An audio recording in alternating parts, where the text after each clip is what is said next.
The president looks forward to embarking on his historic return to the Middle East, visiting Saudi Arabia, Qatar, and the United Arab Emirates next week, where he will focus on strengthening ties between our nations. 8 years ago, President Trump's first trip was to this same region of the world, where he introduced his bold peace through strength foreign policy strategy. On that trip, the president laid out his goal of eradicating terrorism and extremism in the region, which he successfully accomplished over the course of his administration with the total defeat of ISIS and the historic signing of the Abraham Accords. Now, 8 years later, President Trump will return to re-emphasize his continued vision for a proud, prosperous, and successful Middle East, where the United States and Middle Eastern nations are in cooperative relationships, and where extremism is defeated in place of commerce and cultural exchanges. This trip ultimately highlights how we stand on the brink of the golden age for both America and the Middle East, united by a shared vision of stability, opportunity, and mutual respect. The president greatly looks forward to visiting with our brave men and women in uniform at our U.S. Air Base in Qatar throughout this trip. Yesterday, President Trump demonstrated the art of the deal and secured a historic trade agreement, despite all of the naysayers who said no deals were coming. That, of course, turned out to be untrue. On the 80th anniversary of Victory Day for World War II, President Trump announced a great deal that provides American companies unprecedented access to the UK markets while bolstering U.S. national security. This trade deal will massively expand U.S. market access in the United Kingdom, creating a $5 billion opportunity for new exports for U.S. farmers, ranchers, and producers. This includes more than $700 billion in ethanol exports and $250 million in other agricultural products like good old American beef. The deal commits the United States and United Kingdom to work together to enhance industrial and agricultural market access and strengthens American competitiveness. Importantly, the deal also ensures streamlined customs procedures for U.S. exports. The UK will also be purchasing $10 billion of American-made Boeing planes as part of the deal. A trade agreement like this between the United States and the United Kingdom was being worked on for many years but continued to prove elusive. But because of President Trump's bold negotiating approach, he got it done.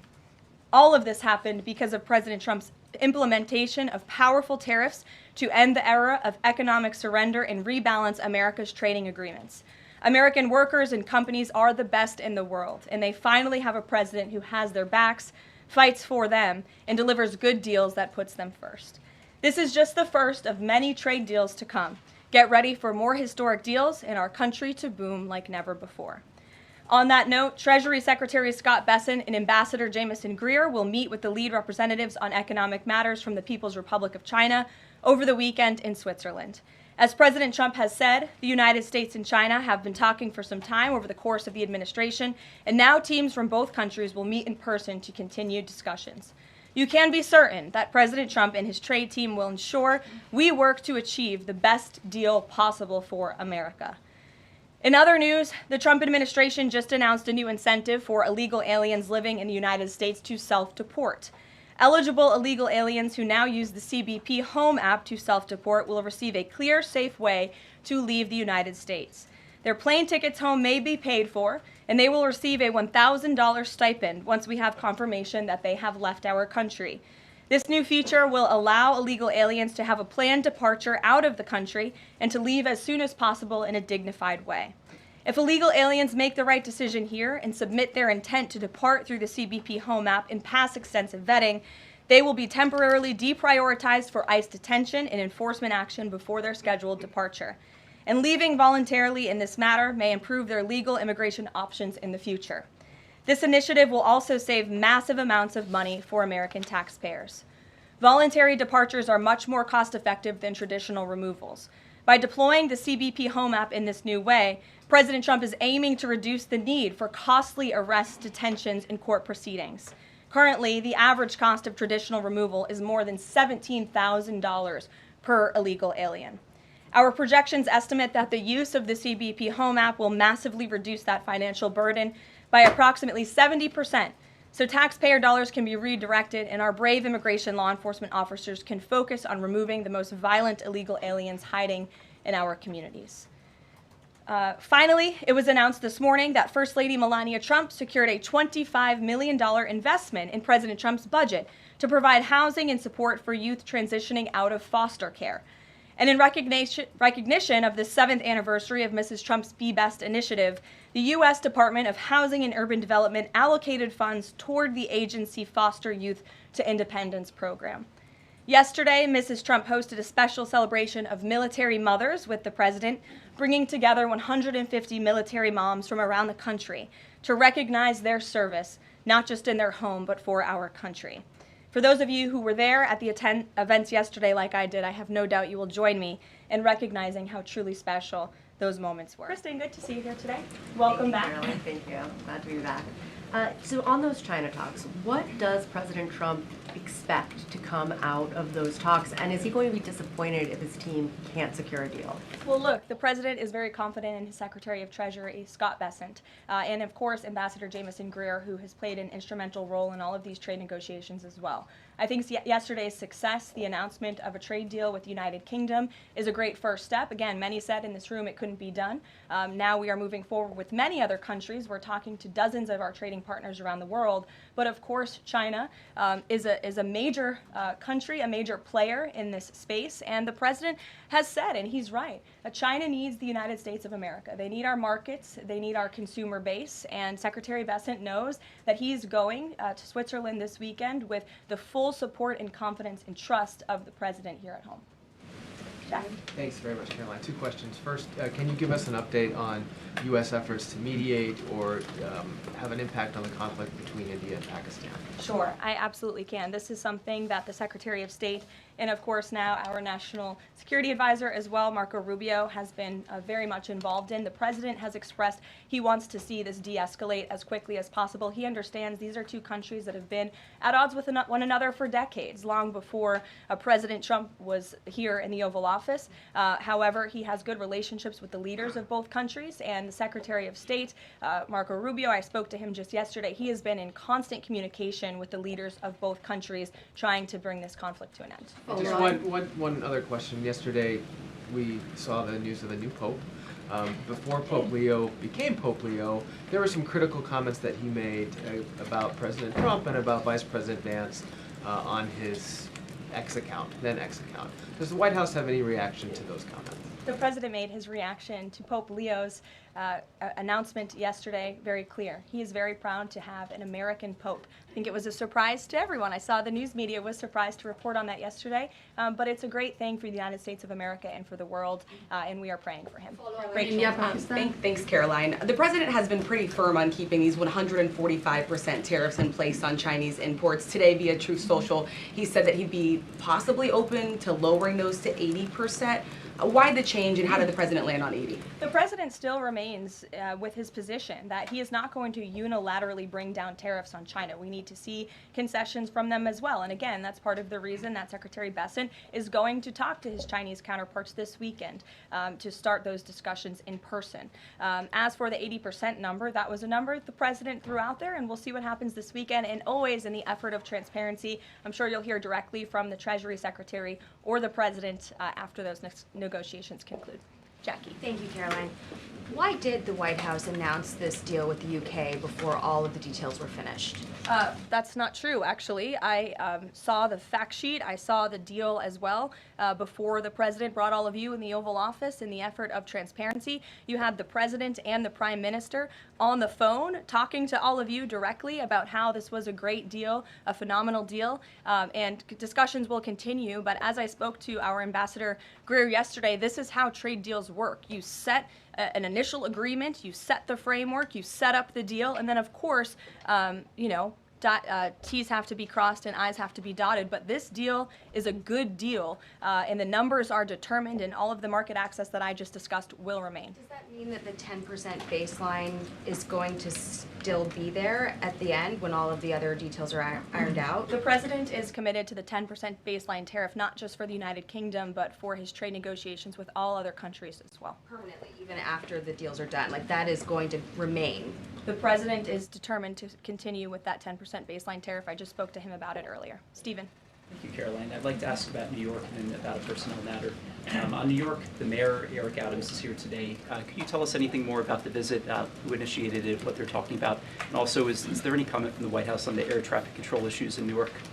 All I will say on Mayor Eric Adams is that he requested a meeting with the president, and the president was willing to take it. If the president wishes to discuss his private meeting afterwards, I will let him do that himself. Yes, I'm glad you asked about the FAA. There was a glitch in the system this morning, especially at Newark Airport. As you all know, I spoke to the Department of Transportation. That glitch was caused by the same telecoms and software issues that were raised last week. Everything went back online after the brief outage, and there was no operational impact. DOT and the FAA are working to address this technical issue tonight to prevent further outages, as well as install new fiber from Newark Airport to Philadelphia. And the goal is to have the totality of this work done by the end of the summer.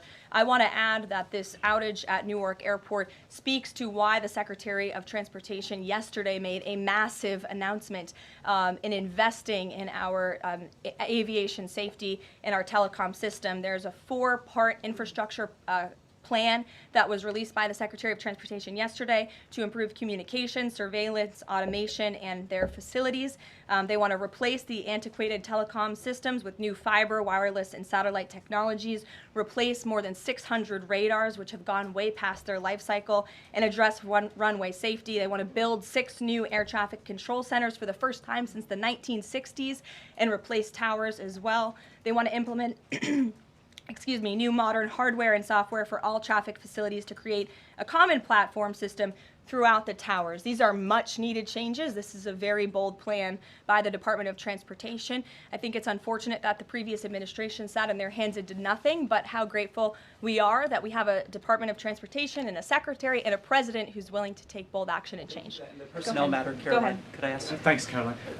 Just going back to India, Pakistan, can we expect President Trump to get in touch personally with the leaders of those countries to try and de-escalate this situation? If and when that happens, we will certainly let you know. Natalie. Thanks, Caroline. Sure. I have a question about the Middle East trip. Will any of the president's family members, like including Don Jr., Eric, or Jared Kushner, be joining him on the trip? I am not tracking any of the president's family members joining us at this time, but of course, the first family is welcome to come. I hope they would. They're great people, great to be around, but I'm not tracking them on the manifest. And given that you noted he is a successful businessman, do you know if the president has any plans to meet with any of the folks involved with any of the family businesses over there, or see any of the sites that are going to be Not to my knowledge, and let me just get to the premise of your question that both of you have raised. I think it's frankly ridiculous that anyone in this room would even suggest that President Trump is doing anything for his own benefit. He left a life of luxury and a life of running a very successful real estate empire for public service, not just once, but twice. And again, the American public reelected him back to this White House because they trust he acts in the best interest of our country and putting the American public first. This is a president who has actually lost money for being president of the United States. I don't remember these same type of questions being asked of my predecessor about a career politician who was clearly profiting off of this office. That is not what President Trump does, and this White House holds ourselves to the highest of ethical standards. Phil. Thank you. There's this Reuters report that the U.S. is in talks with Israel about an American-led post-war administration in Gaza. Is that accurate? Are these talks ongoing? We are in constant communication and dialogue with our counterparts and our allies and friends in Israel.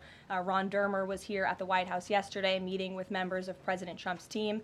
As for the situation in Gaza, the president and his entire national security team have made it very clear we want to see the hostages released from Gaza. That is a priority for this administration. As for what that looks like, and even moving beyond that, I'm not going to get into the details of plans that frankly may or may not have even been proposed, but I can emphasize what the president holds closest in his heart right now, and that's the release of all of the hostages in Gaza. And then there's been some conservative pushback to some of these salt tax, the salt tax cap.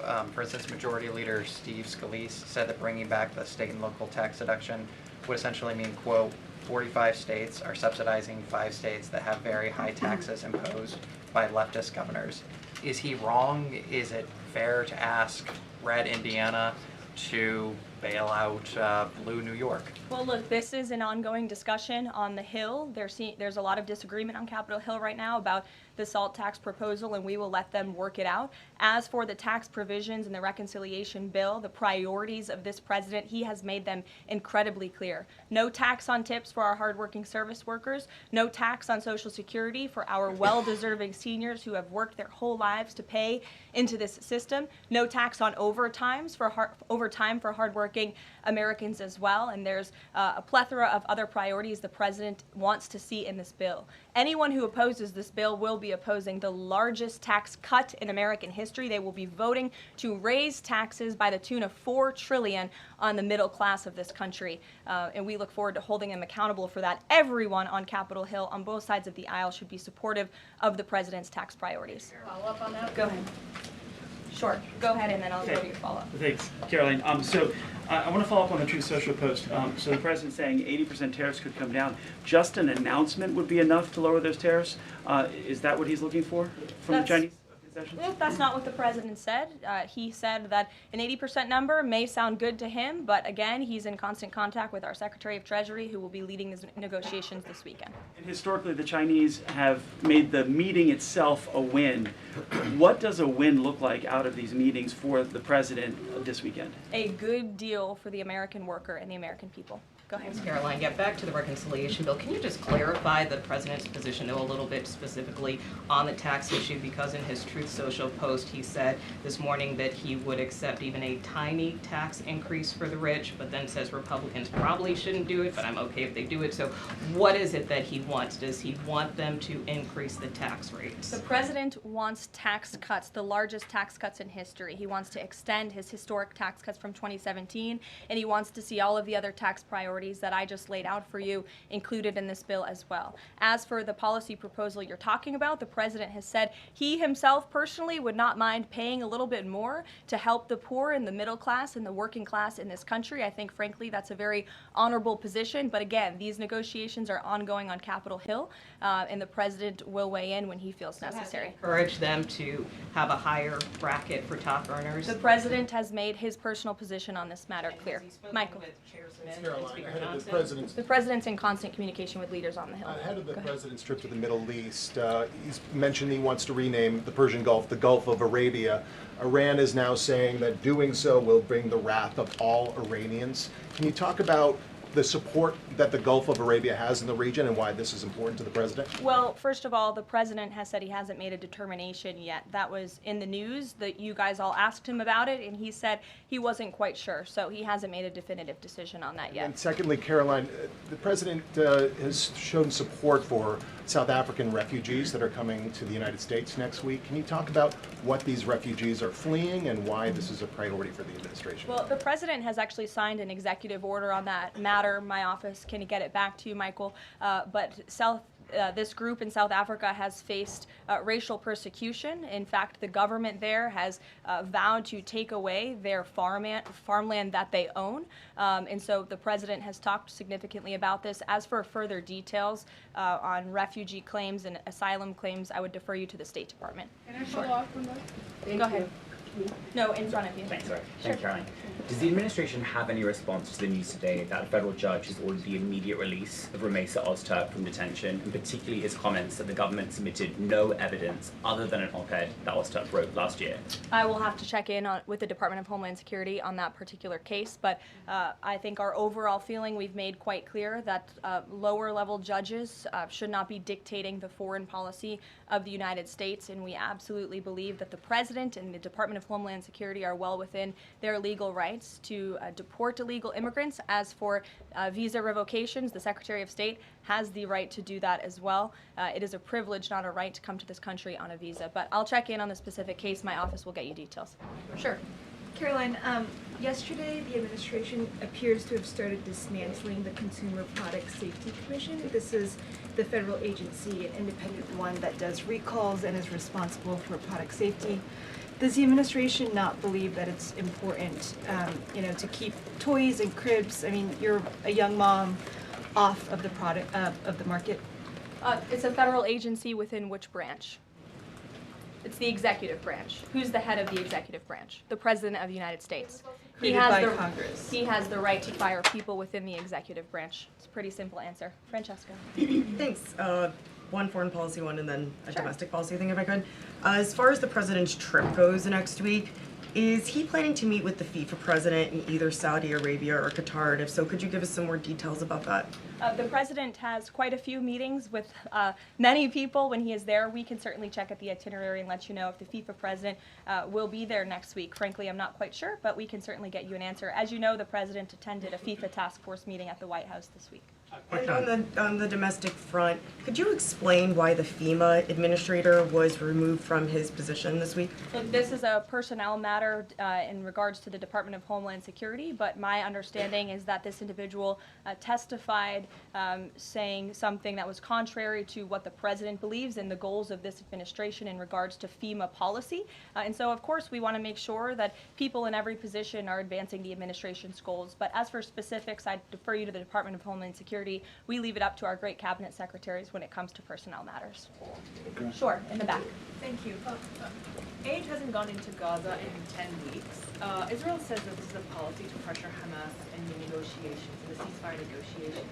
Is this a policy that this administration supports? The president answered this week. He said that he wants to ensure that aid can get into Gaza, but we have to do it in a responsible way to ensure it doesn't end up in the hands of terrorists. So this is something the administration is actively working on, and when we have a policy to announce on this definitively, we can certainly let you know. Can you talk about this effort for the U.S. to take over the distribution of aid in Gaza, to exclude Israel, but also international organizations said this effort militarizes aid? I would reject that characterization by whatever groups you are citing. Kelly. Caroline, thank you. I want to get back to the First Lady Melania Trump dealing with foster children. That's an important component in American life to see what happens to the future of our children, particularly in foster care. Can you explain the significance of this development between the First Lady and the housing and urban development? Yes, absolutely. It's millions of dollars that will go into a program that helps these children transition out of foster care to have productive and positive lives. And I'd like to share a personal story since you asked if I may. I hope the First Lady won't mind. I was at an event in Florida last year, and I was approached by a gentleman who was a foster dad, and he had taken in I think it was 6 or 7 foster children. And he spoke to me. He had recognized me in my work for President Trump's campaign at the time. And the little boy who was with him talked about the personal relationship that he had with First Lady Melania Trump. And the conversation she had with him and how she really encouraged him to be the best that he could be during her first term here at the White House, and how even after she and President Trump left the White House, she kept in very close touch with this young foster child. It was a touching moment that I will never forget, and it speaks to the heart of this First Lady and the great work that she is doing for foster children. And this is certainly a very big announcement that I know our Secretary of Housing and Urban Development is in particular very excited about, and we can certainly get you all the details on that program. John. Thanks a lot, Caroline. I want to ask you about the trade deal that the President announced yesterday with the UK as it relates to the auto sector. Sure. The trade group that represents the big three here in the U.S.